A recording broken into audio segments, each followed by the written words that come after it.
नमस्कार साथियों, जय श्री राम। हर हर महादेव। अगर पत्नियों की यह 3 चीजें जान ली तो कभी घर परिवार में गरीबी नहीं आएगी। साथियों, आज मैं आपके लिए बहुत ही महत्वपूर्ण जानकारी लेकर आया हूं। आज के इस वीडियो में हम इस पर बात करेंगे कि ऐसी कौन सी 3 बातें हैं जो पत्नी की समझ ली जाए तो पति और पूरा परिवार कभी गरीबी से नहीं गुजरेगा। दोस्तों, बस आपसे इतना सा निवेदन है कि वीडियो के अंत तक जरूर बने रहिएगा। दोस्तों, जय श्री राम। हर हर महादेव। एक बार की बात है, एक नदी के किनारे एक गांव में 4 व्यक्तियों का परिवार निवास करता था। उनमें से एक बूढ़ा परिवार रहता था। उनके घर में उनका बेटा और एक पुत्र वधू। उनका बेटा अक्सर काम और व्यापार के लिए बाहर आता जाता ही रहता था। बहू बहुत ही गुणी और समझदार थी। उसमें एक विशेषता थी कि वह पशु पक्षियों की बोली को अच्छी तरह समझ और जान लेती थी। एक दिन उसका पति व्यापार के काम के लिए घर से बाहर गया हुआ था। आधी रात को जब उसने बाहर जानवरों के बोलने की आवाजें सुनी तो वह खाली पानी का घड़ा लेकर बाहर निकल गई। और बहुत समय बाद जब वह वापस घर लौटी तो उसका बूढ़ा ससुर यह सब देख रहा था। उसको ऐसा लगता था कि उसकी बहुत चरित्रहीन है। पति की गैर मौजूदगी में यह घर से बाहर क्यों जाती है और काफी समय बाद घर वापस आई है। यह सब देखकर ससुर ने सोचा, इन बातों का बाहर पता चलेगा तो परिवार में बदनामी होगी। ऐसे में बहू को घर में रखना ठीक नहीं है। इस बारे में उसने अपनी पत्नी से सलाह ली और अपनी बहू को उसके मायके छोड़ देने का फैसला किया। सुबह होते ही उसने रथ को तैयार किया और अपनी पुत्र वधू को बैठाया और उसे मायके छोड़ने के लिए निकल गया। बहू समझ गई कि उसका ससुर उसे गलत समझकर मायके छोड़ने जा रहा है। बहू बहुत समझदार थी, इसलिए उसने अपनी सफाई में कुछ नहीं कहा। वह चुपचाप रथ में बैठी रही। चलते चलते रास्ते में एक नदी के किनारे अपनी पुत्र वधू से कहा कि रथ से नीचे उतरो और इस नदी को पार करो। बहू ने ससुर की बात को अनसुना कर दिया और नदी को पार कर गई। ससुर को बहू का यह व्यवहार बहुत ही बुरा लगा और वह सोचने लगा कि बहू न सिर्फ चरित्रहीन है बल्कि खराब विचारों वाली भी है। इसके बाद वे अपनी पुत्र वधू को रथ में बिठाकर आगे बढ़े। रास्ते में उसे एक मूंग से भरा एक खेत दिखाई दिया। ससुर ने खेत को देखकर तारीफ की और कहा कि किसी के खेत में इतनी सुंदर मूंग उग रही है। इसे देखकर लगता है कि किसान ने काफी मेहनत की है और उसको काफी अच्छा फायदा होगा। ससुर की बात सुनकर बहू ने कहा, आपकी बात तो सही है, फायदा तो होगा अगर इसे जंगली जानवरों से बचाया जा सके तो। ससुर को बहू की यह बात बहुत ही अजीब लगी और वह उससे पूछने लगे कि यह कौन सी बेतुकी बात है। वह कुछ देर तक चुपचाप चलते रहे और एक गांव में पहुंचे। उस गांव के लोग बहुत ही प्रसन्न मुद्रा में लग रहे थे। वहां के लोगों को आनंद लेते देख ससुर ने कहा कि यह गांव कितना सुंदर है। ससुर की बात पर तर्क करती हुई बहू बोली, सुंदर तो है पर उजड़ा नहीं तो। ससुर बहू की बातें सुनकर मन ही मन दुखी हो गया। आगे बढ़ने पर उनकी मुलाकात एक हष्टपुष्ट व्यक्ति से हुई। बूढ़े ने उस व्यक्ति की प्रशंसा करते हुए कहा कि यह दिखने में पहलवान की तरह प्रतीत होता है।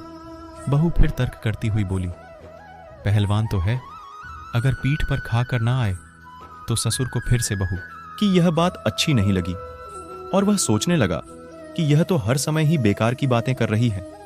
चलते चलते उन्हें रास्ते में एक बड़ा बरगद का पेड़ दिखाई दिया। बूढ़े ने रथ रोका और बरगद के पेड़ के नीचे आराम करने बैठ गया। उसकी बहू बरगद के पेड़ से कुछ दूरी पर जाकर बैठ गई। ससुर सोचने लगा कि यह कितनी पागल है, पेड़ के नीचे ना बैठकर पेड़ से दूर बैठी है। दोस्तों, थोड़ी देर विश्राम करने के बाद वे फिर आगे की तरफ बढ़े। चलते चलते वह बहू के ननिहाल में पहुंच गए। वहां उन्हें उनका मामा मिला और वह उन्हें घर के अंदर ले गया और भोजन करने के बाद बूढ़ा अपने रथ में आकर लेट गया। ससुर को बाहर रथ में लेटा देखकर बहू भी घर में नहीं गई। वह भी पास ही रथ की छाया में बैठ गई। वहां एक नीम का पेड़ था जिसके ऊपर एक कोयल बैठी थी और वह तेज आवाज में बोल रही थी। बहू समझ गई कि वह क्या कहना चाहती है और बोली कि तुम क्यों व्यर्थ में अपना समय खराब कर रही हो। मैं एक बार सियारों की बोली सुनकर घर से बाहर चली गई और मेरा ससुर मुझे घर से निकालकर यहां ले आया। और अब अगर मैं तेरी बोली सुनकर कुछ काम करूं तो पता नहीं कौन सी मुसीबत मेरे सामने आ जाए।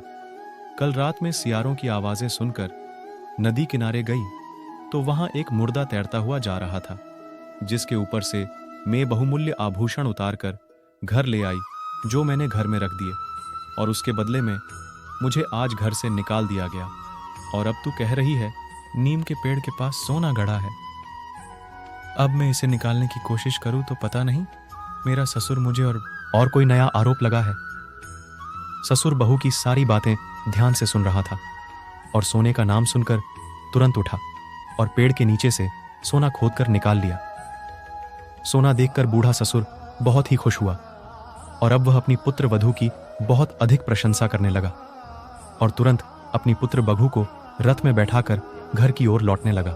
रास्ते में उसने अपनी बहू से माफी मांगी और कहा, बहू एक बात बताओ, जब मैं बरगद के पेड़ के नीचे विश्राम करने के लिए रुका तो तुम पेड़ की छाया में क्यों नहीं बैठी? बहू ने उत्तर दिया, पिताजी मैं बरगद की छाया में इसीलिए नहीं बैठी क्योंकि वृक्ष की जड़ों में सांप आदि का खतरा रहता है, इसलिए वृक्ष की जड़ों से दूर बैठना ही समझदारी है। जवाब सुनकर ससुर बहुत ही खुश हुआ और सोचने लगा कि मैं तो इसे मूर्ख समझ रहा था, यह तो बहुत ही समझदार और बुद्धिमान है।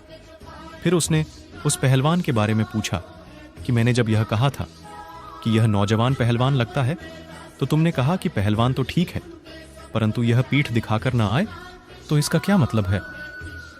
बहू ने कहा, पिताजी जो शक्ल से ही पहलवान लगता है वह तब तक पहलवान नहीं होता जब तक उसमें साहस और आत्मविश्वास ना हो।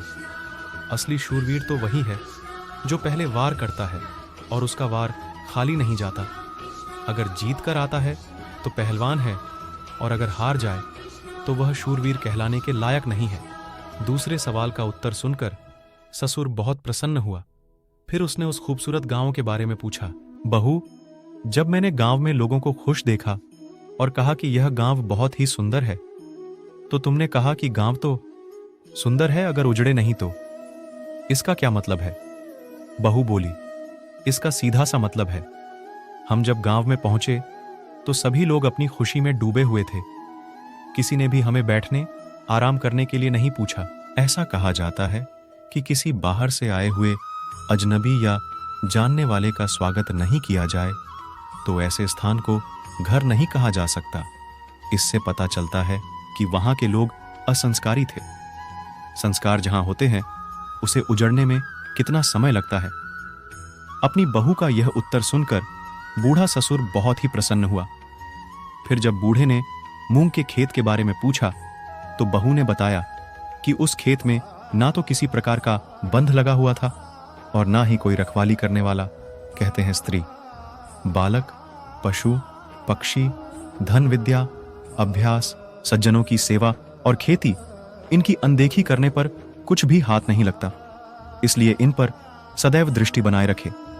नदी को मैंने जूते पहनकर इसलिए पार किया क्योंकि नदी में विषैले जीव जंतुओं का भय रहता है। उसमें कांटे, नुकीले पेड़ पौधे भी हो सकते हैं जो हमारे शरीर को नुकसान पहुंचा सकते हैं।